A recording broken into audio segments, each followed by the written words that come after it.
Well, thank you so much for having me. I'm Jon Denton-Schneider, an assistant professor at Clark University. So I'm presenting, it's on here, but there we go. This is joint work with my colleague, Jenny Mayo, who's actually now at DePaul University in Chicago. So we're basically looking at a very long run effects of a cash transfer program.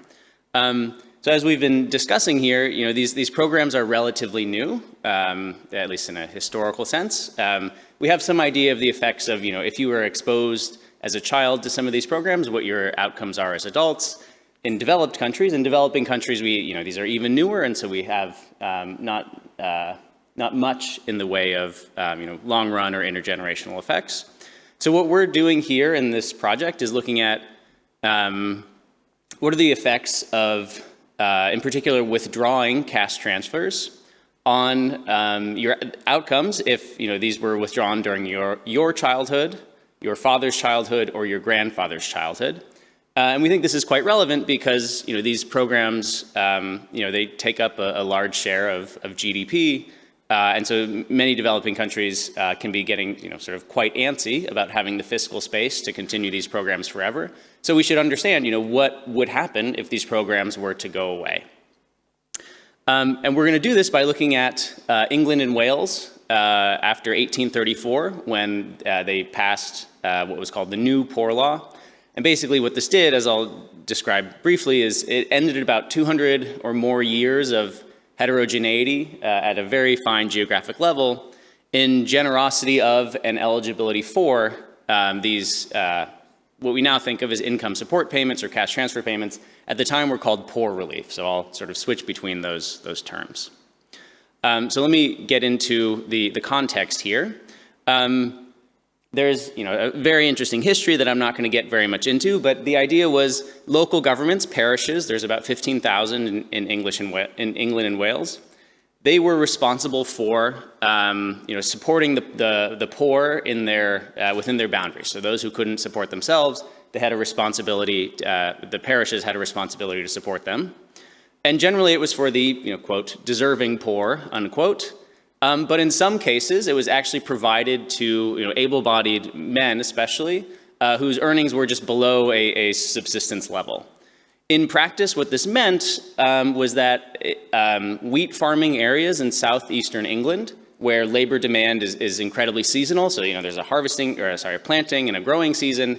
There's a winter in between that, and these families, if you were a wheat farmer, you wouldn't have any income. So these payments were basically designed to tide you over between the harvest in the fall and planting again in the spring. This program actually got quite large, so by the time generosity was reduced, it ended up being about 2% of GDP that was being transferred. For the economists, Malthus and Ricardo were both writing about this, both complaining about this. Malthus thought what you expect. We're paying people to be poor, they're having babies, et cetera, et cetera. Ricardo was also talking about, this is going to bankrupt the country. We're trying to make the poor rich, but instead we're going to make the rich poor because we're spending so much on this program.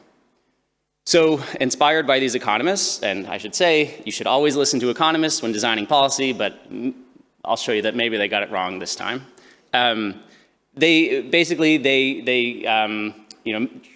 What the law did in 1834 was to say, this support should only be going to, the deserving poor, the sick and the elderly. And if you were able-bodied, you were supposed to go to the workhouse or the poorhouse. You shouldn't be getting, any cash payments anymore. And so generosity, or as a share of GDP, social spending drops almost immediately from 2% to 1% of GDP. So it's a very large cut.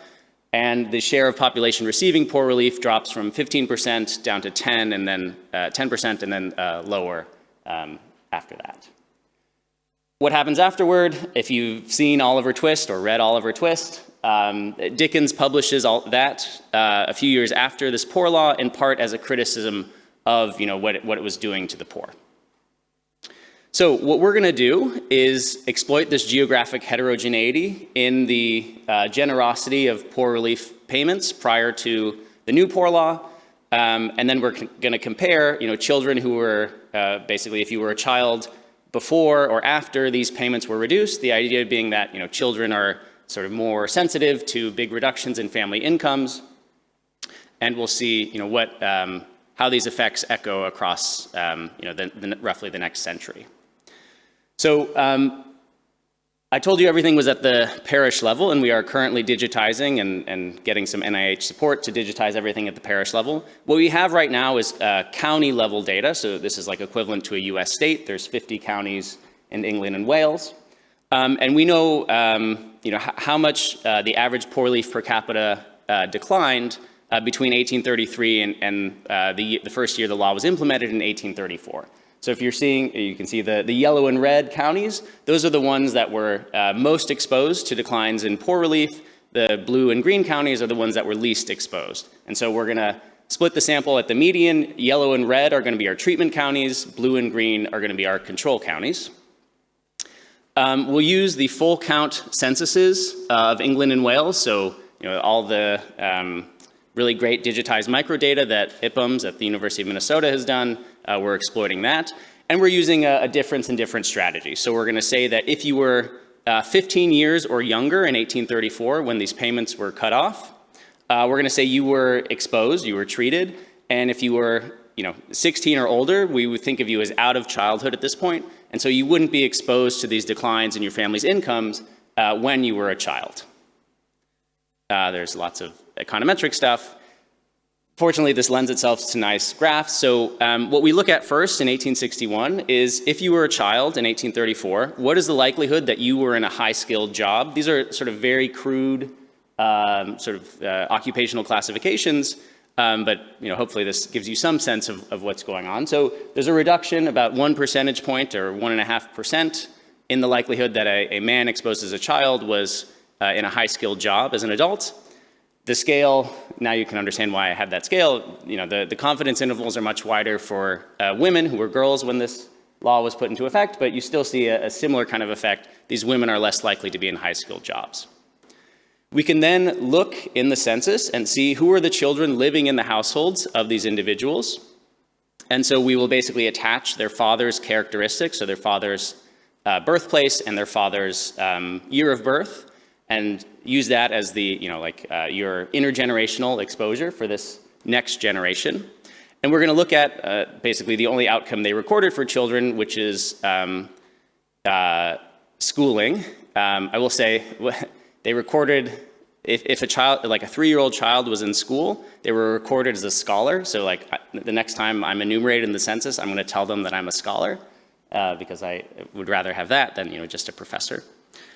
So when we look at whether a son was in school in 1861, we see a pretty large, though slightly noisy and not the ideal pre-trend effect, about 2 percentage points, much more clear and no real pre-trend for daughters. So there's, for this next generation, less likelihood of being in school, most likely because this family was poor and so they had to pull their children out and have them, contribute to the household's income.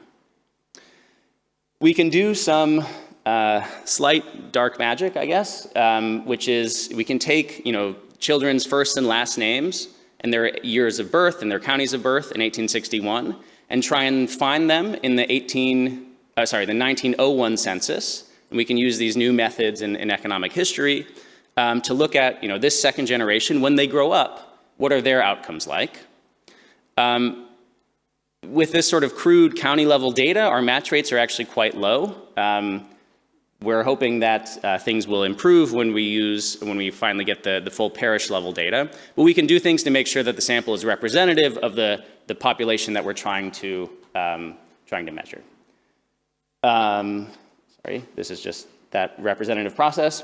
So when we look at these sons in 1901, we don't really see anything on the skill content of their job. Again, this crude high versus low skill measure.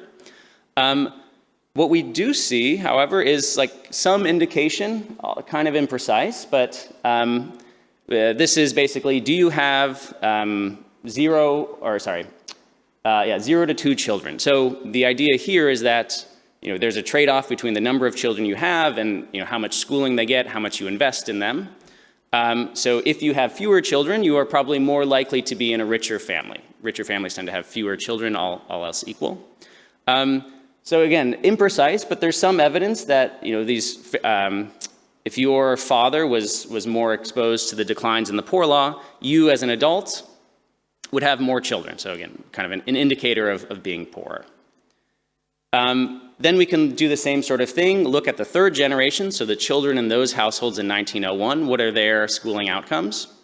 And here is where we see like the clearest intergenerational effects. They don't directly record schooling in 1901. What they ask is employment. Again, children are listed as scholars, or if children are working as maids or whatever, they're listed as those occupations. So for the third generation in 1901, sons are definitely less likely to be in school. It's about almost a 5 percentage point or 5% effect, the more exposed their grandfather was to declines in poor relief in childhood. And noisier, given kind of weird things that are going on with women's employment opportunities at the time, but still directionally a similar effect. These granddaughters are less likely to be in school in 1901.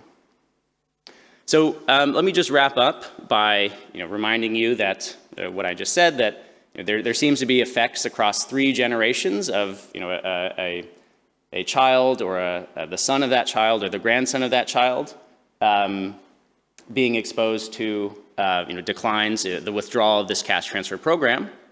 As I said, we're trying to get the more granular data digitized, doing things that we can do to improve our linking, our match rates, and also look at other outcomes like marriage and death and mortality and those sorts of things. But I think like the key policy takeaway here is that as especially modern countries modern developing economies are thinking about can we sustain this program forever?